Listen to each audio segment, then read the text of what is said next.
अगला निगरां वज़ीर-ए-आज़म कौन होना चाहिए? कमर ज़मान काहिरा ने अपनी राय का इजहार कर दिया।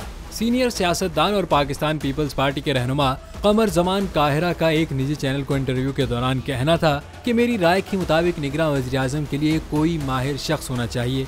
जैसा कि किसी भी शोबे की नुमाइंदगी के लिए उस शोबे के माहिर शख्स को चुना जाता है। ये सियासी दफातर हैं, इस पर सिर्फ सियासतदान आने चाहिए जो इस काम पर ट्रेंड हैं। उनका कहना था कि ये राय सबसे पहले मैंने ही दी थी, बाद में नून लीग की तरफ से ये राय सामने आई। उन्होंने मजीद कहा कि जो शख्स यूनियन काउंसिल का इलेक्शन नहीं लड़ा और न लड़ सकता है, आप उसको पाकिस्तान के सबसे बड़े पॉलिटिकल ऑफिस में बिठाने लगे हैं। ये तो इस ऑफिस की भी तौहीन है। इसहाक डार के हवाले से सवाल पर कि यूनियन काउंसिल का इलेक्शन तो इसहाक डार ने भी नहीं लड़ा, इसके जवाब में कमर ज़मान काहिरा का कहना था कि इसहाक डार पार्लियामान के अंदर रहे हैं और बहुत लंबे अरसे तक रहे हैं, वो पॉलिटिकल प्रोसेस का हिस्सा रहे हैं। उनका मजीद कहना था कि इसहाक डार के बारे में फिलहाल कयास आराइयां जारी हैं, इसलिए उनके बारे में कोई राय नहीं दे सकता।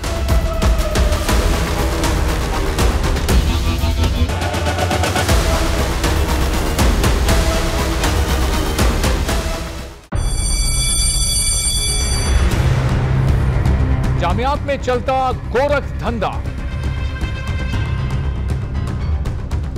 नौजवानों के मुस्तकबिल से खेलने वाली काली भेड़ों के आगे हुकूमत और इंतजामिया मुकम्मल बेबस। मुस्तकबिल के मेहमानों के तहफ्फुज के लिए बोल ने उठाई आवाज, सहाफती फराइज को निभाते हुए पहुंचाई हर खबर अवाम तक, बड़े स्कैंडल से जुड़े तमाम हकाइक रखे अवाम के सामने, क्योंकि बोल है पाकिस्तान का नंबर 1 न्यूज चैनल। सब्सक्राइब करें और बेल दबाएं ताकि कोई खबर रह न जाए।